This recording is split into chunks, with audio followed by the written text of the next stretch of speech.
আসসালামু আলাইকুম। এটিএন বাংলা সংবাদে সবাইকে স্বাগত জানাচ্ছি তানিয়া ইসলাম রাত্রি। শুরুতেই বিআরবি কেবল সংবাদ শিরোনাম। আইন শৃঙ্খলা পরিস্থিতি নিয়ন্ত্রণে সরকার ব্যর্থ, মির্জা ফখরুলের অভিযোগ। সুষ্ঠু নির্বাচনের সুযোগ হাতছাড়া হলে জাতিকে চরম মূল্য দিতে হবে, শঙ্কা জামায়াতের আমিরের। চট্টগ্রাম ৯ আসনে জামায়াত প্রার্থী ফজলুল হকের মনোনয়নপত্র বাতিল। মব সন্ত্রাসের কারণে নির্বাচনী কার্যক্রম চালাতে পারছে না জাতীয় পার্টি, শামীম পাটোয়ারি।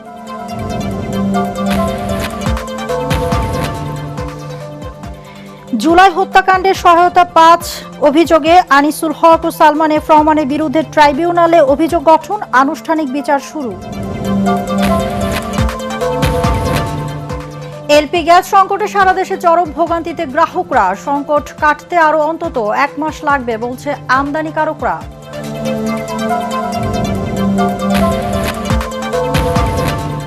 তারেক রহমান প্রার্থী হওয়ায় পাল্টে গেছে ঢাকা ১৭ আসনের ভোটের সমীকরণ। ভোটারদের মাঝে ব্যাপক সাড়া, জয়ের আশাবাদ জামায়াতের প্রার্থী খালিদুজ্জামানের।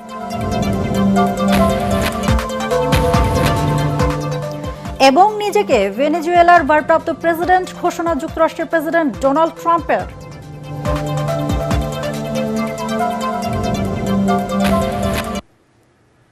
শুনছিলেন বিআরবি কেবল সংবাদ শিরোনাম, এবার বিস্তারিত। অবৈধ অস্ত্র উদ্ধার সহ আইন শৃঙ্খলা পরিস্থিতি নিয়ন্ত্রণে সরকার ব্যর্থ বলে মন্তব্য করেছেন বিএনপির মহাসচিব মির্জা ফখরুল ইসলাম আলমগীর। সকালে ঠাকুরগাঁওয়ের নিজ বাসভবনে সাংবাদিকদের সাথে মতবিনিময় সভায় এসব মন্তব্য করেন তিনি। এ সময় মির্জা ফখরুল বলেন, এখন পর্যন্ত দেশের আইন শৃঙ্খলা পরিস্থিতির তেমন কোনো উন্নতি নেই। সরকার অস্ত্র উদ্ধার করতে পারেনি, সবাই খুব উদ্বিগ্ন, এটি সরকারের ব্যর্থতা। তিনি আরও বলেন, সবাই আশাবাদী নির্বাচন চলাকালীন সময়ে দেশের পরিস্থিতির উন্নতি হবে। এখন পর্যন্ত নির্বাচনের পরিস্থিতি ভালো, প্রচারণা শুরু হলে পরিস্থিতি বোঝা যাবে। বিএনপি মহাসচিব আরও বলেন, ক্ষমতায় এলে ভারতের সঙ্গে অভিন্ন পানির ন্যায্য হিস্সা আদায় করবে বিএনপি। পারস্পরিক সম্মান বজায় রেখেই দাবি আদায় করা হবে বলেও জানান তিনি। এ সময় জেলা বিএনপির সাধারণ সম্পাদক পয়গাম আলী সহ দলটির অঙ্গ সংগঠনের নেতাকর্মীরা উপস্থিত ছিলেন।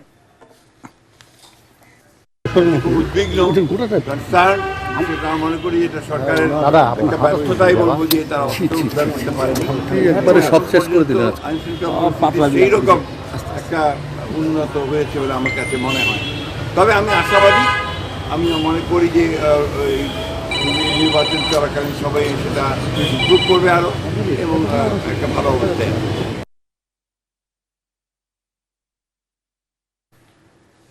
সুষ্ঠু নির্বাচনের সুযোগ হাতছাড়া হলে জাতিকে চরম মূল্য দিতে হবে বলে শঙ্কা জানিয়েছেন জামায়াতে ইসলামীর আমির ডাক্তার শফিকুর রহমান।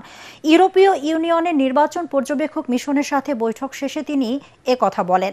জামায়াত ক্ষমতায় গেলে নির্দিষ্ট কোনো রাষ্ট্রের দিকে না ঝুঁকে প্রতিবেশী দেশগুলোর সাথে সমতা ও শ্রদ্ধার সম্পর্ক রাখবে বলে জানান দলের আমির। বিস্তারিত জানাচ্ছেন ইয়াসিন রানা।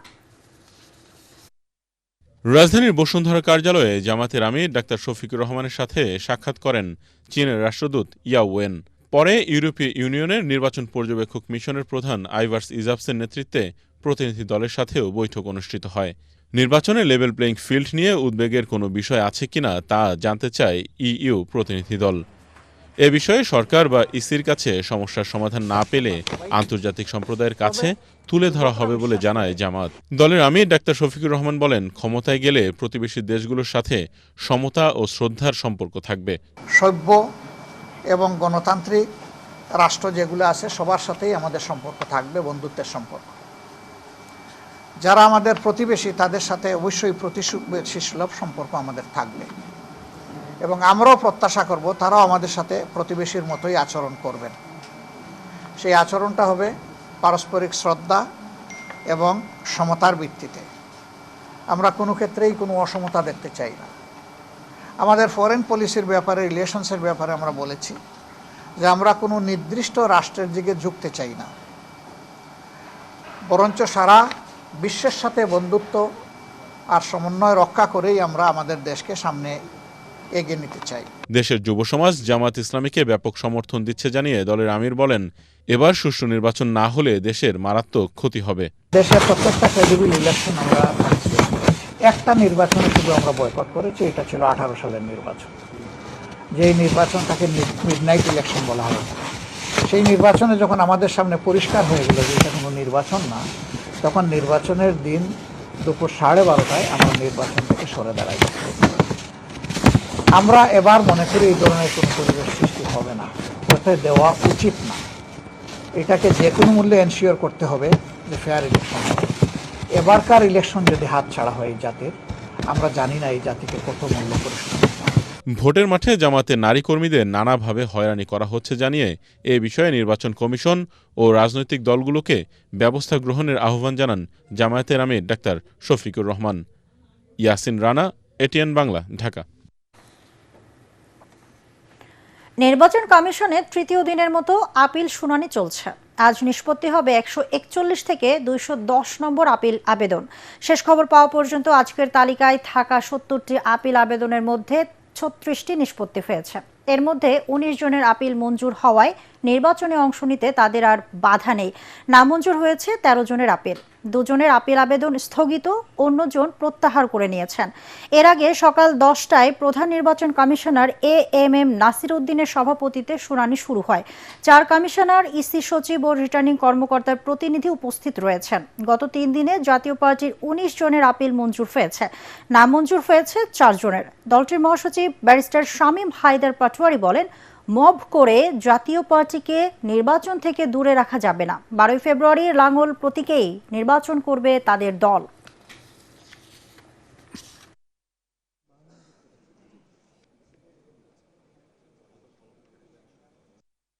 রাষ্ট্র সরকার নির্বাচন কমিশনকে দেখাতে হবে যে যেসব দল নির্বাচনে অংশগ্রহণ করছে তারা এবং তাদের প্রার্থীদের এবং তাদের জানমাল এবং সম্পদের সুরক্ষা দিতে এই রাষ্ট্র সক্ষম। যদি এই রাষ্ট্র এই সক্ষম না হয়, অক্ষম রাষ্ট্র সুষ্ঠু ভোট করতে পারবে না। লাঙ্গল প্রতীক নিয়েই মনোনয়ন নিয়েছে, লাঙ্গল প্রতীক নিয়েই জমা দিয়েছে এবং লাঙ্গল প্রতীক নিয়েই তাদের মনোনয়ন গৃহীত হয়েছে। এখন তাদেরকে একটি ব্যালট কেটে রিটার্নিং কর্মকর্তা হাতে তুলে দিবেন, এটা জাস্ট মেয়ার ফর্মালিটিস। দর্শক, এই মুহূর্তে নির্বাচন কমিশন ভবনে আছেন সহকর্মী মিজান শাহজাহান। সরাসরি চলে যাচ্ছি তার কাছে। মিজান, আপিল শুনানি নিয়ে আর কি তথ্য আছে আপনার কাছে, বিস্তারিত জানাবেন আমাদের। মিজান। রাত্রি, আপনাকে ধন্যবাদ। এখন মধ্যাহ্ন বিরতির পরে 5 মিনিট হলো আবার দ্বিতীয় দফায় আপিল শুনানি শুরু হয়েছে। আপনি যেটি একটু আগে সংবাদে বললেন যে 35টি আপিল এরই মধ্যে নিষ্পত্তি হয়েছে। আজকে আরও 35টি আপিল নিষ্পত্তি হবে, এটি এখন শুরু হয়েছে। আপনাকে জানিয়ে রাখি, রাত্রি একই সময়ে 12 জন করে আপিল শুনানি যেখানে হচ্ছে নির্বাচন কমিশনের মিলনায়তনে সেখানে নেওয়া হয় এবং 12 জনের আপিল নিষ্পত্তি হয়ে যাওয়ার পরে পরবর্তী 12 জনকে ডাকা হয়। সেই অনুযায়ী এখন 35 জনের পরে অর্থাৎ 36 থেকে শুরু করে যে 12 জন রয়েছে তাদের আপিল এখন শুনানি হচ্ছে। আর আপনাকে এবার জানিয়ে রাখি যে হেভিওয়েট প্রার্থীদের মধ্যে যাদের মনোনয়ন এবার বাতিল হয়েছে তাদের মধ্যে অনেকেই তাদের মনোনয়ন ফিরে পেয়েছেন। এর মধ্যে রয়েছেন জামাতের হামিদুর রহমান আজাদ, স্বতন্ত্র প্রার্থী ডাক্তার তাসনিম জারা। অন্যদিকে আমরা জানি যে এর বাহিরেও যারা হেভিওয়েট প্রার্থী রয়েছেন তার মধ্যে জাতীয় পার্টির একাংশের চেয়ারম্যান ব্যারিস্টার আনিসুল ইসলাম মাহমুদ রয়েছেন। তার মনোনয়নের শুনানি এখনও তালিকায় আসেনি। এটি যেহেতু 18 তারিখ পর্যন্ত শুনানি হবে, যারা পরে আপিল করেছেন তাদের শুনানি তালিকায় পরে আসবে। আমি আরেকটি তথ্য আপনাকে জানিয়ে রাখি, জামাতে ইসলামের পক্ষ থেকে যারা মনোনয়নপত্র জমা দিয়েছেন তাদের মধ্যে মোট 9 জনের মনোনয়নপত্র বাতিল করেছেন সংশ্লিষ্ট জেলা রিটার্নিং কর্মকর্তা। এর মধ্যে 4 জন এরই মধ্যে তাদের মনোনয়ন ফিরে পেয়েছে নির্বাচন কমিশনে আপিল করে। তারা হলেন কক্সবাজার 2 আসনে হামিদুর রহমান আজাদ, চাঁদপুর 2 আসনে আব্দুল মুবিন, জামালপুর 3 আসনে মুজিবুর রহমান আজাদি এবং আজকে চট্টগ্রাম 9 আসনে জামাতের প্রার্থী AK ফজলুল হক তিনি তার মনোনয়নপত্রটি বাতিল হয়েছে দ্বৈত নাগরিকত্বের কারণে। এর বাহিরে গতকাল যশোর 2 আসনে ডাক্তার মুসলিউদ্দিন ফরিদ তিনি জামাতের প্রার্থী, তার মনোনয়নপত্র স্থগিত করেছে নির্বাচন কমিশন। রাত্রি, আপনার মাধ্যমে আমি দর্শকদের জানিয়ে রাখতে চাই যে যাদের মনোনয়নপত্র বাতিল করা হয়েছে তারা হাইকোর্টে নির্বাচন কমিশনের এই সিদ্ধান্তের বিরুদ্ধে আপিল করতে পারবেন। অন্যদিকে যাদের মনোনয়নপত্র নির্বাচন কমিশন থেকেও স্থগিত রাখা হচ্ছে তারা সময় নিচ্ছেন, অর্থাৎ সময় পাচ্ছেন, তারা প্রয়োজনীয় কাগজপত্র যেখানে তাদের ঘাটতি রয়েছে সেগুলো যদি তারা নির্বাচন কমিশনে জমা দিতে পারেন তাহলে নির্বাচন কমিশন তাদের ব্যাপারে সিদ্ধান্ত বিবেচনা করবে। অন্যদিকে জাতীয় পার্টির প্রসঙ্গ যদি আপনাকে বলি, জাতীয় পার্টি থেকে এবার মোট ৩৫ জনের মনোনয়নপত্র বাতিল করেছেন সংশ্লিষ্ট জেলার রিটার্নিং কর্মকর্তারা। এরই মধ্যে ১৯ জনের মনোনয়নপত্র তারা নির্বাচন কমিশনে আপিল করে ফিরে পেয়েছেন। ৪ জনের মনোনয়ন বাতিল করা হয়েছে এবং ২ জনের মনোনয়নের শুনানি এখন নির্বাচন কমিশনে অনুষ্ঠিত হচ্ছে। আমরা এরই মধ্যে দেখেছি যে ময়মনসিংহ থেকে নির্বাচিত সাবেক সংসদ সদস্য ফখরুল ইমাম শুনানির জন্য কিছুক্ষণ আগে মিলনায়তনে প্রবেশ করেছেন।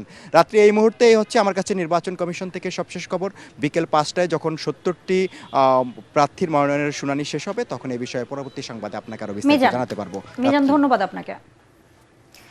দর্শক, নির্বাচন কমিশন ভবন থেকে আমাদের সঙ্গে যুক্ত ছিলেন সহকর্মী মিজান শাহজাহান। আমরা চলে যাচ্ছি পরের সংবাদে। আগামীতে দেশের দায়িত্ব যারা নেবেন তাদেরই শ্রমিকদের জন্য প্রণীত ইশতেহারের বিষয়গুলো বাস্তবায়নের উদ্যোগ নিতে হবে বলে মন্তব্য করেছেন বিএনপির স্থায়ী কমিটির সদস্য নজরুল ইসলাম খান। সকালে রাজধানীর বাংলাদেশ চীন মৈত্রী সম্মেলন কেন্দ্রে শ্রমিক অধিকার জাতীয় অ্যাডভোকেসি অ্যালায়েন্স আয়োজিত রাজনৈতিক দলগুলোর কাছে শ্রমিক ইশতেহার উপস্থাপন উপলক্ষে অনুষ্ঠিত জাতীয় অংশীজন কনভেনশনে তিনি একথা বলেন। নজরুল ইসলাম খান বলেন, আগামী নির্বাচনে যারা সরকার গঠন করবেন এবং যারা বিরোধী দলে থাকবেন সবাইকে একসঙ্গে শ্রমিক অধিকার রক্ষায় এই ইশতেহার বাস্তবায়নে কাজ করতে হবে। তিনি জানান, দেশে প্রায় ৭.৫ কোটি শ্রমজীবী মানুষ রয়েছে যাদের অধিকার সুরক্ষার লক্ষ্যে সকল রাজনৈতিক দল ও অংশীজনের পরামর্শে এই শ্রমিক ইশতেহার প্রণয়ন করা হয়েছে। অনুষ্ঠানে জামায়াতে ইসলামীর সহকারী সেক্রেটারি এহসানুল মাহবুব জুবায়ের বলেন, শ্রমিকদের অনুদানের কার্ড নয়, কাজের সুযোগ নিশ্চিত করতে হবে। তিনি আরো বলেন, জামায়াতে ইসলামী এমন কোনো প্রতিশ্রুতি দেবে না যা বাস্তবায়নযোগ্য নয়। এ সময় অন্যান্য রাজনৈতিক দলের নেতারাও শ্রমিকদের সুরক্ষা এবং ন্যায্য অধিকার নিশ্চিতের বিষয়ে গুরুত্বারোপ করেন। ছাত্র শ্রমিক গণঅভ্যুত্থানের মাধ্যমে যে পরিবর্তনের সূচনা হয়েছে, এই পরিবর্তন আমাদের সবার জন্যই সুযোগ সৃষ্টি করেছে আকাঙ্ক্ষা পূরণের। জনগণের কল্যাণে যে কোনো প্রয়াসে শ্রমজীবী মানুষের সক্ষমতা বৃদ্ধি, সামর্থ্য বৃদ্ধি যে মূল আকাঙ্ক্ষা, সেই আকাঙ্ক্ষাকে পূরণে সহায়তা করে। জুলাই আন্দোলনে ৩০ জনকে হত্যাসহ মানবতা বিরোধী অপরাধের মামলায় আনিসুল হক ও সালমান এফ রহমানের অব্যাহতির আবেদন খারিজ করে তাদের বিরুদ্ধে অভিযোগ গঠন করেছেন আন্তর্জাতিক অপরাধ ট্রাইব্যুনাল। এর মাধ্যমে এই দুইজনের বিরুদ্ধে আনুষ্ঠানিকভাবে বিচার শুরু হলো। বিচারপতি গোলাম মর্তজা মজুমদারের নেতৃত্বাধীন ৩ সদস্যের আন্তর্জাতিক অপরাধ ট্রাইব্যুনাল ১-এ এই আদেশ দেন। আগামী ১০ ফেব্রুয়ারি সূচনা বক্তব্য উপস্থাপন ও সাক্ষ্য গ্রহণ শুরুর আদেশ দিয়েছেন আদালত। জুলাই আন্দোলন চলাকালে কারফিউ দিয়ে এবং ব্যবসায়ীদের নিয়ে বৈঠক করে হত্যাকাণ্ডের সহায়তা সহ আনিসুল হক ও সালমান এফ রহমানের বিরুদ্ধে 5টি অভিযোগ এনেছে প্রসিকিউশন। গত মঙ্গলবার অভিযোগ গঠন থেকে অব্যাহতি চেয়ে সালমান ও আনিসুলের পক্ষে শুনানি করেন জ্যেষ্ঠ আইনজীবী মুনসেরুল হক চৌধুরী। আজ ট্রাইব্যুনাল অভিযোগ গঠনের আদেশের সময় আসামিরা নিজেদের নির্দোষ দাবি করে আদালতের কাছে ন্যায় বিচার চান। তবে প্রসিকিউশনের দাবি, অভিযোগ গঠনের অকাট্য প্রমাণ রয়েছে। জুলাই হত্যাযজ্ঞের তথ্য আড়াল করতে এই দুই আসামির গুরুত্বপূর্ণ ভূমিকা ছিল। অনারেবল ট্রাইব্যুনাল তাদের ডিসচার্জ অ্যাপ্লিকেশন নাকচ করেছেন এবং চার্জ গঠন করেছেন। চার্জ গঠনের তাদের বিরুদ্ধে মূল অভিযোগ, ওনারা কারফিউ জারি করে আন্দোলনকারীদেরকে শেষ করে দেওয়ার জন্য পরিকল্পনা করেছেন, ষড়যন্ত্র করেছেন, সহায়তা করেছেন। তারা নির্দোষ দাবি করে বিচার চেয়েছেন এবং আগামী 10 ফেব্রুয়ারি বিচারের দিন ধার্য হয়েছে। এলপি গ্যাস সংকটে সারা দেশেই চরম ভোগান্তিতে গ্রাহকরা। বাসাবাড়িতে জ্বলছে না চুলা, গ্যাসের অভাবে রেস্টুরেন্টের ব্যবসাও প্রায় বন্ধ। বাধ্য হয়ে বাড়তি দামে সিলিন্ডার কিনতে বাধ্য হচ্ছেন গ্রাহকরা। এদিকে আমদানিকারকরা বলছেন, দেশে গ্রাহক পর্যায়ে এলপি গ্যাসের সংকট কাটতে আরও 1 মাস সময় লাগবে। সেই সঙ্গে পাইকারি ও খুচরা পর্যায়ের বিপণনে ত্রুটি খতিয়ে দেখতে সরকারের প্রতি আহ্বান জানান এলপিজি অপারেটর্স অ্যাসোসিয়েশন অব বাংলাদেশের সভাপতি আমিরুল হক। চট্টগ্রাম থেকে আবুল হাসানাতের পাঠানো রিপোর্ট জানাচ্ছেন আশিকুর রহমান। এলপি গ্যাস সংকটে সারা দেশে চরম ভোগান্তিতে গ্রাহকরা। বাসাবাড়িতে রান্না প্রায় বন্ধ, রেস্টুরেন্টগুলো বন্ধ হওয়ার উপক্রম। 2 থেকে 3 গুণ বেশি দামে সিলিন্ডার কিনতে বাধ্য হচ্ছেন গ্রাহকরা। এতে চরম বিপাকে সাধারণ মানুষ। দেশে প্রতি বছর এলপি গ্যাসের চাহিদা প্রায় 13 থেকে 14 লাখ টন। প্রতি বছরই যার চাহিদা বাড়ছে। সরকারি বেসরকারি কয়েকটি প্লান্ট থেকে বছরে উৎপাদন হয় মাত্র 10 থেকে 25 হাজার টন। ফলে গ্রাহক চাহিদা মেটাতে 99% এলপিজি মধ্যপ্রাচ্য ও ইউরোপ থেকে আমদানি করা হয়। এলপিজি আমদানিকারকরা বলছেন এর সংকট দ্রুতই কাটবে না। মধ্যপ্রাচ্যের জ্বালানিবাহী ট্যাঙ্কারে হামলা, ইরানের উপর মার্কিন নিষেধাজ্ঞা ছাড়াও নানা কারণে আমদানি কমে যাওয়ায় বর্তমান সংকট সৃষ্টি হয়েছে বলে দাবি এলপিজি আমদানিকারক ব্যবসায়ীদের। গত নভেম্বর ডিসেম্বরে দেখা গেল মধ্যপ্রাচ্যে কিছু জাহাজে হামলা হয় এবং কিছু কিছু জাহাজ ইউএস স্যাংশনে পড়ে আর কি। তো বাংলাদেশ তো কোনো স্যাংশন জাহাজ ইম্পোর্ট করতে পারে না এবং কোনো স্যাংশন কার্গো ইম্পোর্ট করা সম্ভব না। ওই কারণে সাপ্লাই চেইনের উপরে একটা ডিসরাপশন ছিল। তবে সংকট দূর করতে সরকারকে নানা পদক্ষেপ নেওয়ার দাবি জানান এই ব্যবসায়ী নেতা। ইচ্ছে করলেই তো বাজারে আপনি কোনো কিছু বেশি দামে বিক্রি করতে পারেন না। আমাদের সাপ্লাই চেইনের মধ্যে কোনো ডিসরাপশন আছে কিনা অথবা বাজারে যে একদম পাওয়া যাচ্ছে না, এটা একটু সরকার ভালো করে খতিয়ে দেখলেই বোঝা যাবে। আগে আমদানি করা এলপি গ্যাস বোতলজাত করত প্রায় 20টি প্রতিষ্ঠান। এখন মাত্র 7 থেকে 10টি প্রতিষ্ঠান আমদানি ও বোতলজাত করছে। সংকট সৃষ্টির জন্য এটিও একটি বড় কারণ বলে জানান ব্যবসায়ীরা। Bureau report, ATN Bangla. দেশে তরলীকৃত পেট্রোলিয়াম গ্যাস এলপিজির সরবরাহ স্থিতিশীল রাখা এবং আমদানি প্রক্রিয়া সহজ করতে বড় ধরনের নীতি সহায়তা দিয়েছে বাংলাদেশ ব্যাংক। এখন থেকে এলপিজি আমদানিতে ইন্ডাস্ট্রিয়াল বা র ম্যাটেরিয়াল বা শিল্প কাঁচামালের সুবিধা পাবেন আমদানিকারকরা। এর ফলে তারা সাপ্লায়ার্স ক্রেডিট বা বায়ার্স ক্রেডিটের আওতায় সর্বোচ্চ 270 দিন মেয়াদে বাকিতে এলপিজি আমদানি করতে পারবেন। বাংলাদেশ ব্যাংকের বৈদেশিক মুদ্রানীতি বিভাগ এই সংক্রান্ত একটি সার্কুলার জারি করেছে।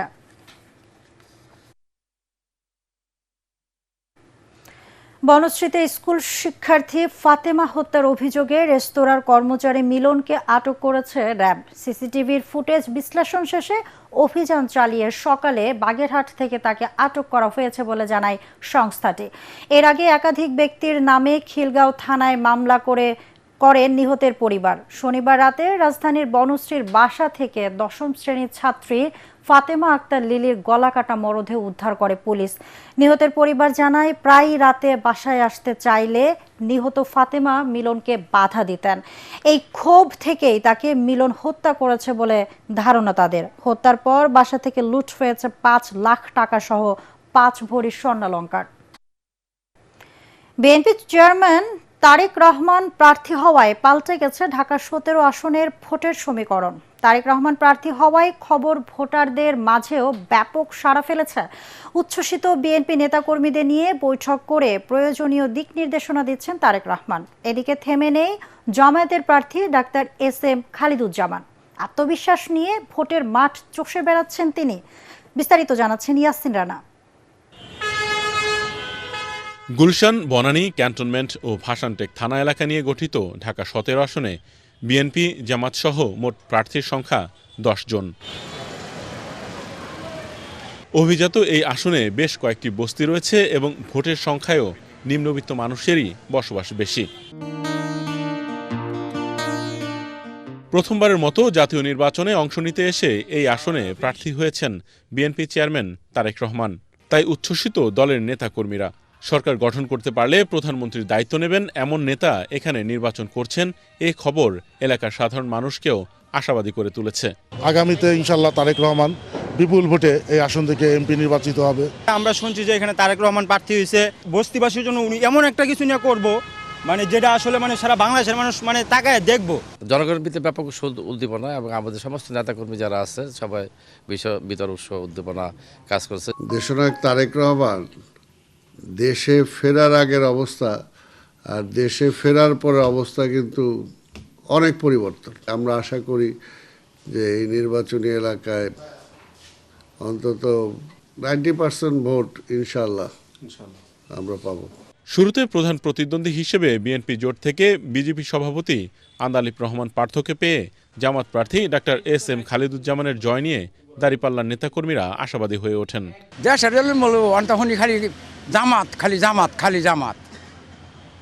হ্যাঁ, খালি জামাতের কথাই শুনি।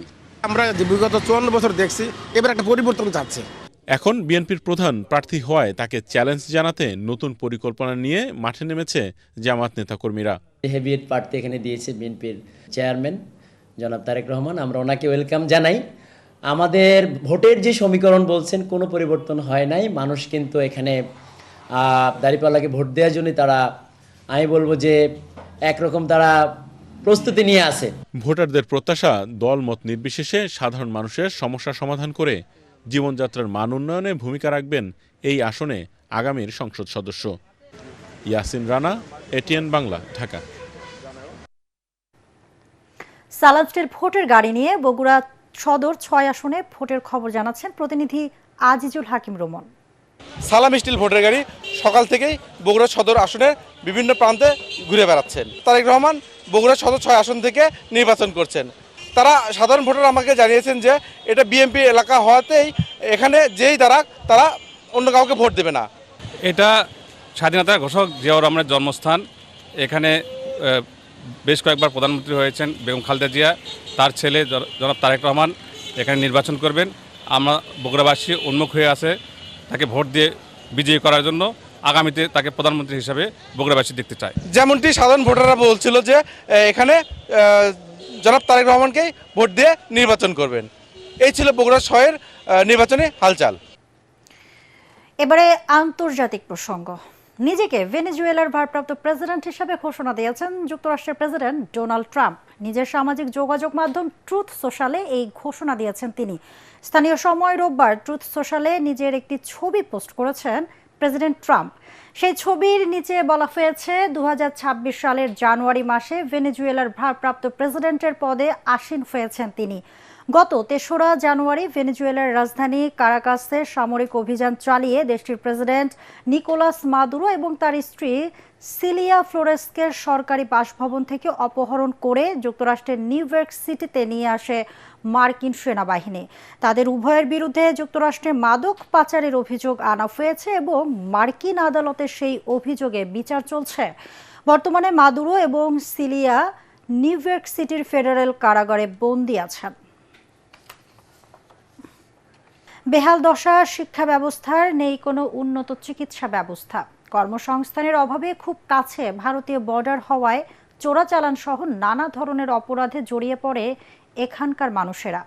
তারা বলছেন এসব সমস্যা সমাধানে যে গুরুত্বপূর্ণ ভূমিকা রাখবেন তাকেই ভোট দেবেন তারা। শেরপুর প্রতিনিধি আব্দুল রহিম বাদলকে সাথে নিয়ে রিপোর্ট করেছেন খায়রুল ইসলাম। কৃষি নির্ভর এলাকা শেরপুর 3 আসন। এই আসনের মানুষের প্রধান কাজ হচ্ছে কৃষির মাধ্যমে জীবিকা নির্বাহ করা। তবে তারা ফসল ফলাদি ফলালেও পায় না ন্যায্য দাম। দামটা আসলে অনেক সময় পায় সঠিক, অনেক সময় পায় না। আমাদের সরকার যদি নতুন করে গঠন করে ইনশাল্লাহ আমরা আশা করব যেন ভালোভাবে আমাদের কৃষকদের নজর দেয়। পাহাড়ি এলাকা হওয়ায় নানা ধরনের সমস্যারও সম্মুখীন হতে হয় তাদের। বন্য হাতির আক্রমণ, উন্নত চিকিৎসা ও কর্মসংস্থানের অভাবে মানবেতর জীবনযাপন করছেন শেরপুর 3 আসনের বাসিন্দারা। রাস্তাঘাটের সমস্যা, হাতির সমস্যা, চাকরি নাই, বেকার মানুষ। চিকিৎসা, হাতির সমস্যা, কর্মস্থান, আঙুরের জায়গা আসলে কর্মস্থান খুবই স্বল্প। নানা প্রতিশ্রুতি নিয়ে প্রার্থীরা যাচ্ছেন ভোটারদের দ্বারে দ্বারে। এবারে নির্বাচনে নির্বাচিত হলে সবার আগে পাহাড়ি মানুষদের সমস্যা সমাধানে কাজ করার কথা জানান বিএনপি মনোনীত প্রার্থী মাহমুদুল হক রুবেল। মূলত রাস্তাঘাটের উন্নয়ন করতে হবে, এই শিক্ষার গুণগত মান বৃদ্ধি করতে হবে, যোগাযোগ ব্যবস্থার উন্নয়ন করতে হবে, এই হাতির সমস্যা স্থায়ীভাবে সমাধান করতে হবে। নিজেদের জয় নিয়ে শতভাগ আশাবাদী জামায়াত প্রার্থী নুরুজ্জামান বাদল ও বিএনপির বিদ্রোহী প্রার্থী আমিনুল ইসলাম বাদশা। আমাদের ভোটারদেরকে একটা চাপে ফেলে কেন্দ্র যাওয়ার ক্ষেত্রে নিরুৎসাহিত করার একটা প্রবণতা মাঠে লক্ষ্য করা গেছে। আলহামদুলিল্লাহ, মানুষ এগুলা কোনো কিছু মানবে না। মানুষ এবার তাদের স্বাধীন মতামত তারা অবশ্যই প্রকাশ করবে। আমি অবশ্যই, যদি আল্লাহ আমাকে নির্বাচিত করেন জনগণের ভোটে, আমি ইনসাফ ভিত্তিক আমি এই নির্বাচনী এলাকার মানুষকে সেটা উপহার দেওয়ার চেষ্টা করব। নির্বাচিত হলে বেকারত্ব, মাদকের উপদ্রব ও স্বাস্থ্য খাতের উন্নয়ন করার কথাও জানান এসব প্রার্থীরা। বেকারত্ব, হাতির আক্রমণ, মাদকের উপদ্রব সহ নানাবিধ সমস্যা রয়েছে শেরপুর ৩ আসনের গজনি এই পাহাড়ি এলাকায়। খুব কাছে ভারতীয় বর্ডার হওয়ায় চোরাচালান সহ নানাবিধ বড় অপরাধের কারণে এখানকার মানুষের জীবন হয়ে উঠেছে অতিষ্ঠ। তাই তারা চাইছেন আগামী নির্বাচনে যিনি এখানকার প্রতিনিধি হিসেবে নির্বাচিত হবেন তিনি গুরুত্বপূর্ণ ভূমিকা রাখবেন এসব সমস্যা সমাধানে। খায়রুল ইসলাম, এটিএন বাংলা, গজনি, শেরপুর। দর্শক, সালাম স্টিল ভোটের গাড়ি নিয়ে জামালপুর 5 আসনের ভোটের খবর জানাচ্ছেন সহকর্মী খায়রুল ইসলাম। সালাম স্টিল ভোটের গাড়ি নির্বাচনী প্রচার প্রচারণার খবর জানানোর জন্য আমি এই মুহূর্তে রয়েছি জামালপুর সদরে। এটি জামালপুর 5 আসনের অন্তর্ভুক্ত। এখানে ভোটার রয়েছে 5,76,000-এরও বেশি। আমরা এখানে এসে এখানকার ভোটারদের সঙ্গে কথা বলেছি। আমাদেরকে কিন্তু ভোটাররা তাদের এখানকার নানাবিধ সমস্যার কথা কিন্তু আমাদেরকে জানিয়েছেন।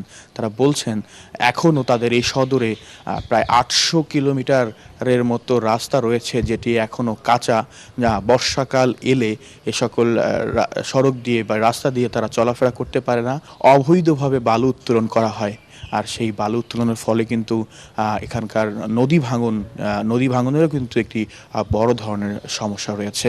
এখানকার ভোটাররা বলছেন যে আসলে বিগত 15, 16, 17 বছর যারা এই ক্ষমতায় ছিলেন তারা একটি সিন্ডিকেট করে এখানে ভালো উন্নত মানের কোনো বাস সার্ভিস চালু করতে দেয়নি।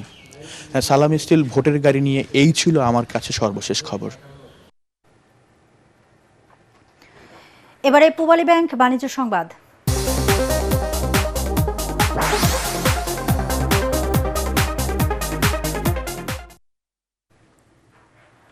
শেরপুরে অনুষ্ঠিত হলো 200 বছরের ঐতিহ্যবাহী পৌষ মেলা। শেরপুর পৌর এলাকার নবীনগর মহল্লার শাওয়াল পীরের মাজার সংলগ্ন রোয়া বিলের বিশাল ফসলের মাঠে এই মেলা অনুষ্ঠিত হয়। মেলায় বিভিন্ন পিঠা, মিষ্টি, সাজ, মুখরোচক খাবার সহ শিশুদের বিভিন্ন ধরনের খেলনা, মেয়েদের প্রসাধনী ও চুড়ি মালার দোকান সাজিয়ে বসেন দোকানিরা। এছাড়া ছিল ঘোড়া দৌড় সহ গাঙ্গি খেলা, সাইকেল রেস ও কুস্তি প্রতিযোগিতা। পরে বিজয়ীদের মধ্যে পুরস্কার বিতরণ করা হয়।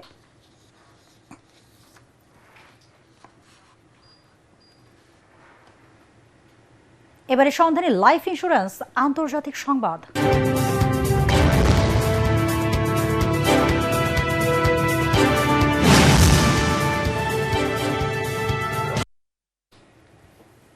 ইরানে গত 15 দিন ধরে চলমান সরকার বিরোধী বিক্ষোভের শুরু থেকে এ পর্যন্ত 538 জন নিহত এবং 10,000-এরও বেশি গ্রেফতার হয়েছেন। যুক্তরাষ্ট্রভিত্তিক ইরানি মানবাধিকার ও অ্যাডভোকেসি সংস্থা human rights activists news agency এক বিবৃতিতে এই তথ্য জানিয়েছে। তবে গত 3 দিন ধরে ইরানে ইন্টারনেট, মোবাইল ফোন নেটওয়ার্ক, আন্তর্জাতিক কল নেটওয়ার্ক বন্ধ থাকায় বিক্ষোভের সহিংসতা ও হতাহত বিষয়ক তথ্য খুব কম জানা যাচ্ছে। স্থানীয় সময় রোববার ইরানের কয়েকটি হাসপাতালের চিকিৎসক এবং স্বাস্থ্যকর্মীরা জানিয়েছেন হাসপাতালগুলোতে উপচে পড়ছে নিরাপত্তা বাহিনীর সঙ্গে সংঘাতে নিহত ও আহতদের ভিড়।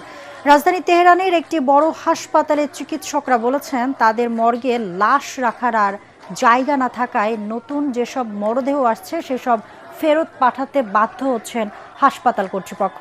ইরানের সরকার এখন পর্যন্ত আহত ও নিহতের কোনো সংখ্যা প্রকাশ করেনি। রাজধানীতে সেবা উইমেন ফাউন্ডেশন এবং লায়ন্স ক্লাব খামারবাড়ি ঢাকার উদ্যোগে বিনামূল্যে মেডিকেল ক্যাম্প অনুষ্ঠিত হয়েছে। মোহাম্মদপুর টাউন হল মাঠে বিনামূল্যে মেডিকেল ক্যাম্পে অভিজ্ঞ চিকিৎসকদের মাধ্যমে সেবা প্রদানের পাশাপাশি ওষুধ বিতরণ করা হয়। এতে প্রধান অতিথি ছিলেন লায়ন্স ক্লাবের জেলা গভর্নর গোলাম ফারুক। বিশেষ অতিথি ছিলেন সেন্ট জোসেফ ইন্টারন্যাশনাল স্কুলের অধ্যক্ষ ব্রাদার চন্দন গোমেজ। বক্তব্য রাখেন সেবা উইমেন ফাউন্ডেশনের সভাপতি তানিয়া শারমিন, সহ সভাপতি আফলাতুন নাহার সহ অনেকেই। আগামীতে আরও বড় পরিসরে উদ্যোগ নেওয়ার প্রতিশ্রুতি দেন সেবা উইমেন ফাউন্ডেশনের জেনারেল সেক্রেটারি হালিদা পারভিন।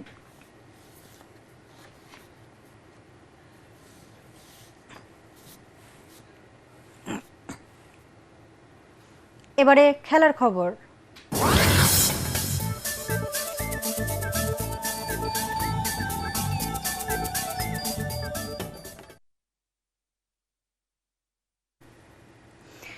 দিনের প্রথম টি20 ম্যাচে সিলেট টাইটান্সের কাছে টসে হেরে ব্যাটিং করছে রংপুর রাইডার্স। সিলেট আন্তর্জাতিক স্টেডিয়ামে খেলতে নেমে দলের 6 রানে কাইল মায়ার্স আর তাফিদ হৃদয়ের উইকেট হারিয়ে বিপর্যয়ে পড়ে তারকা সমৃদ্ধ রংপুর। জাতীয় দলের অধিনায়ক লিটন দাস 12 বলে 22 রান করে সাজঘরে ফেরেন। চতুর্থ উইকেটে ইফতেখার আহমেদ ও খুশদিল শাহ 37 বলে 40 রান তুলে রংপুরের বিপর্যয় কাটানোর চেষ্টা করেন। 17 রানে ইফতেখার বিদায় নেন। দলের 76 রানে 30 রানের পুঁজিতে রান আউট হন খুশদিল শাহ। ইনিংস শেষে নুরুল হাসান সোহানের দলের সংগ্রহ 114 রান।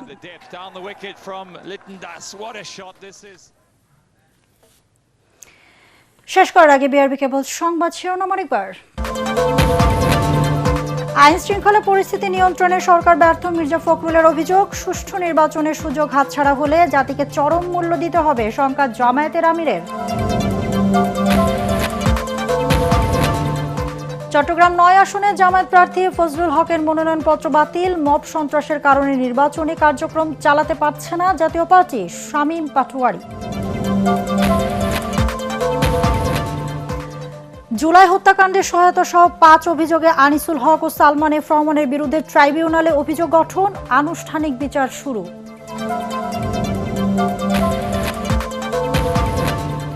এলপি গ্যাস সংকটে সারা দেশে চরম ভোগান্তিতে গ্রাহকরা। সংকট কাটতে আরো অন্তত 1 মাস লাগবে বলছে আমদানিকারকরা।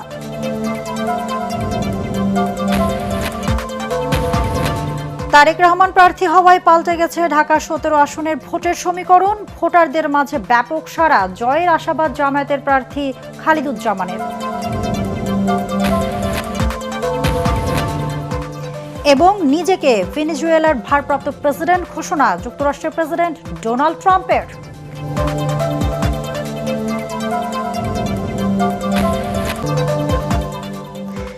দর্শক, পরবর্তী সংবাদ দেখার আমন্ত্রণ জানিয়ে এখনকার মতো শেষ করছি। এটিএন বাংলা সংবাদ ইউটিউবে দেখতে ব্রাউজ করুন youtube/ATN বাংলা নিউজ। ধন্যবাদ সবাইকে।